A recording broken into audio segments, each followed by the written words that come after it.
नमस्कार दोस्तों, हाल ही में टोयोटा ने डिसाइड किया है कि वो इंडिया में और ज़्यादा एक्सपेंड नहीं करेंगी और साथ में ऑटोमोबाइल सेक्टर को एक काफ़ी नुकसान हुआ है क्योंकि आपने 2017 में सुना होगा कि जनरल मोटर कंपनी ने 2017 में इंडिया से बैकआउट कर लिया, इंडिया से क्विट कर लिया। और 2019 में आपने सुना होगा कि फोर्ड्स कंपनी जो एक बहुत ही अच्छी कार मैन्युफैक्चरिंग कंपनी है, बहुत बड़ी कार मैन्युफैक्चरिंग कंपनी है, उसने ये डिसाइड किया अब वो अकेले इंडिया में गाड़ी नहीं बनाएंगी बल्कि वो महिंद्रा के साथ ज्वाइंट वेंचर करके गाड़ियां बनाएंगी क्योंकि फोर्ड्स को इंडिया में गाड़ी बनाने में काफ़ी दिक्कत आ रही थी और वो अकेले इंडिया में काम नहीं कर सकती थी। तो दोस्तों ये कहीं ना कहीं एक बहुत ही बड़ा सदमा लगा कि हाल ही में टोयोटा ने भी कह दिया है कि हम इंडिया में और ज़्यादा स्केल अप नहीं करेंगे।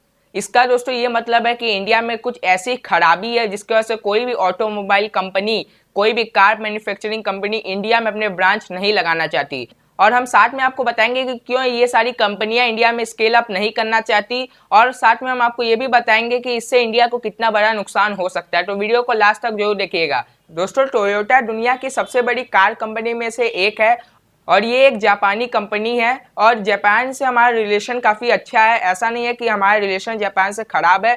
जापान इंडिया का बहुत ही अच्छा दोस्त है, लेकिन उसके बावजूद टोयोटा इंडिया में स्केल अप नहीं कर पा रही है।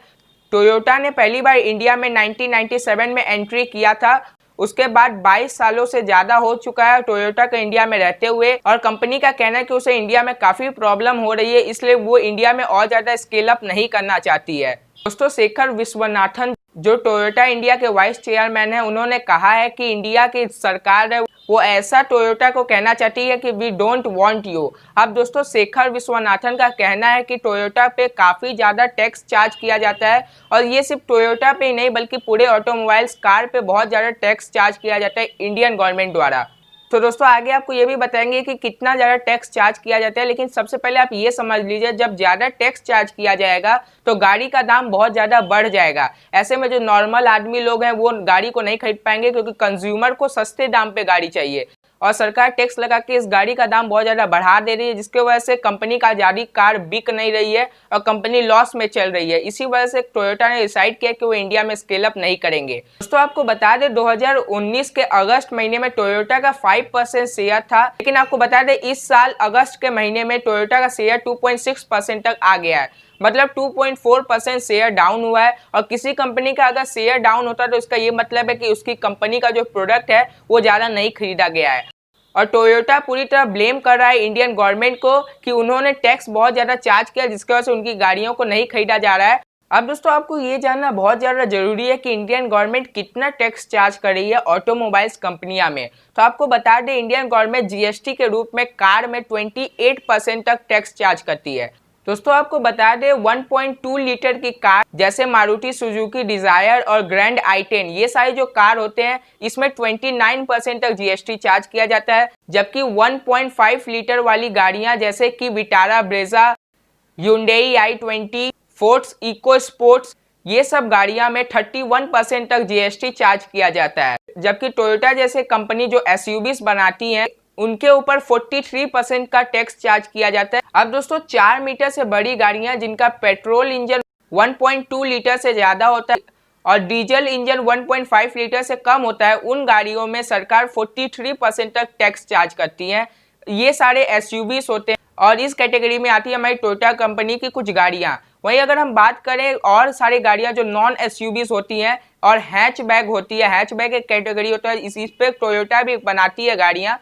ये कैटेगरी की गाड़ियां जो 4 मीटर से लंबी होती हैं और इनका पेट्रोल इंजन 1.2 लीटर से ज़्यादा होता है और इनका डीजल इंजन 1.5 लीटर से भी ज़्यादा होता है, इस पे भी सरकार 43% का जीएसटी चार्ज करती है। इसका बहुत ही अच्छा एक एग्जाम्पल है मारुति सुजुकी सियाज और होंडा सिटी सीडेन। अब दोस्तों इसके अलावा एक एडिशनल टैक्स चार्ज किया जाता है हमारी इंडियन गवर्नमेंट द्वारा और ये जीएसटी के अलावा एक और टैक्स होता है और इस टैक्स में आपको बता दें 1.2 लीटर की गाड़ियां जो 1200 सीसी की होती हैं, इन सब गाड़ियों में 1 से लेके 18% तक का ये एडिशनल टैक्स चार्ज किया जाता है, जबकि जो गाड़ियां 1.2 लीटर से लेके 1.5 लीटर के बीच में होती हैं उनमें एडिशनल टैक्स 3% से लेके 18% का चार्ज किया जाता है। वहीं अगर हम इलेक्ट्रिक गाड़ियां का देखें तो इलेक्ट्रिक गाड़ी को काफ़ी छूट मिलती है। इलेक्ट्रिक गाड़ियां में जीएसटी सिर्फ 5% ही चार्ज किया जाता है, उसके अलावा इनमें कोई एडिशनल टैक्स नहीं चार्ज किया जाता है। और दोस्तों शेखर विश्वनाथन जो टोयोटा के वाइस चेयरमैन हैं, उनका कहना है कि सरकार अभी भले इलेक्ट्रिक व्हीकल में बहुत ज़्यादा कम टैक्स चार्ज कर रही है, लेकिन जब इनकी सेल भी बढ़ेगी तो सरकार इसमें भी ज़्यादा टैक्स चार्ज करने लगेगी, क्योंकि एनी हाउ सरकार को ज़्यादा पैसे चाहिए, इसलिए वो कोई भी गाड़ियों में इतना ज़्यादा टैक्स चार्ज करती है और गाड़ियाँ को एक बहुत ही खराब प्रोडक्ट समझती है। उनको लगता है कि शराब है, ये सिगरेट है जो दूसरे को बर्बाद करता है और इसमें टैक्स चार्ज करो, क्योंकि ये गोल्डन मौका है सरकार के लिए यहाँ से बहुत ज़्यादा पैसा निकालने के लिए, क्योंकि इंडिया में गाड़ी वही खरीदती है जिनके पास बहुत ज़्यादा पैसा है और उनसे सरकार ज़्यादा टैक्स चार्ज करके ज़्यादा पैसा ले सकती है। लेकिन इससे दोस्तों कहीं ना कहीं प्रॉब्लम हो जाता है मिडिल क्लास पर्सन के लिए, वो पर्सन जो चाहते हैं गाड़ियाँ खरीदना। ऐसे में जब गाड़ी का दाम बहुत ज़्यादा हाई हो जाता है तो वो सस्ती गाड़ी ले लेते हैं, जिसके वजह से मारुति सुजुकी और ह्यूंडई जैसी कंपनियां 70% का शेयर लेके बैठी है हमारी इंडिया में। जबकि वहीं अगर हम बात करें टोयोटा जैसी गाड़ियां तो उनका शेयर काफ़ी से घट रहा है, तो उनका शेयर काफ़ी तेज़ी से घट रहा है क्योंकि सरकार उसमें 43% तक का टैक्स चार्ज कर देती है। अब जरा सोचिए, अगर 50% टैक्स चार्ज किया जा रहा है किसी गाड़ी में तो उसका दाम कितना ज़्यादा बढ़ जाएगा। 5 लाख की गाड़ी 7.5 लाख की हो जाएगी। तो इसीलिए सरकार का ये जो टैक्स चार्ज करने का तरीका है, जिसके वजह से कंज्यूमर जो होते हैं, कस्टमर जो होते हैं, वो बड़ी गाड़ियां नहीं खरीदते और ये सब कंपनी को काफ़ी नुकसान हो रहा है और जिसकी वजह से वो इंडिया में और ज़्यादा स्केल अप नहीं करना चाहती, क्योंकि सरकार टैक्स को घटाएगी नहीं। तो आपको बता दें, कमर्शियल व्हीकल में 12 से 28% तक का जीएसटी चार्ज किया जाता है, जबकि ट्रैक्टर में 12% का जीएसटी चार्ज किया जाता है। तो दोस्तों हर ऑटोमोबाइल सेक्टर की हर गाड़ियों पे बहुत ज़्यादा टैक्स चार्ज किया जाता है, जिसके वजह से ऑटोमोबाइल कंपनी परेशान है और कोई भी नए इन्वेस्टर, कोई भी फॉरेन कंपनी नहीं चाहती वो इंडिया में घुसे। जबकि आपको बता दें कि इंडिया में कार खरीदने वाले लोगों की संख्या इस समय काफ़ी कम है और ऐसा अनुमान लगाया जा रहा है कि इंडिया में वो दिन दूर नहीं जब बहुत सारे लोग कार खरीदने वाले हैं। तो बाकी कंपनी को ये मौका तो दिख रहा है कि इंडिया में एक बहुत ही अच्छा मौका है इन्वेस्ट करने का, क्योंकि बाद में आने वाला फ्यूचर में इंडिया के हर लोग कार खरीदेंगे। लेकिन सरकार इतना ज़्यादा टैक्स चार्ज कर दे रही है कि कोई भी फॉरेन कंपनी इंडिया में घुसना नहीं चाहती। अब दोस्तों आपको ये जानना चाहिए कि इससे इंडियन गवर्नमेंट को नुकसान कितना होगा अगर बहुत सारी कंपनी इंडिया को छोड़ के चली जाती है। जिस तरह इंडिया में टोयोटा अब स्केल अप नहीं करेंगी, अगर ऐसे में बहुत सारी कंपनी इंडिया में स्केल अप नहीं करती है, कोई बाहर की कंपनी नहीं आती है, तो इंडिया को कितना बड़ा नुकसान होगा ये आपको जान लेना चाहिए।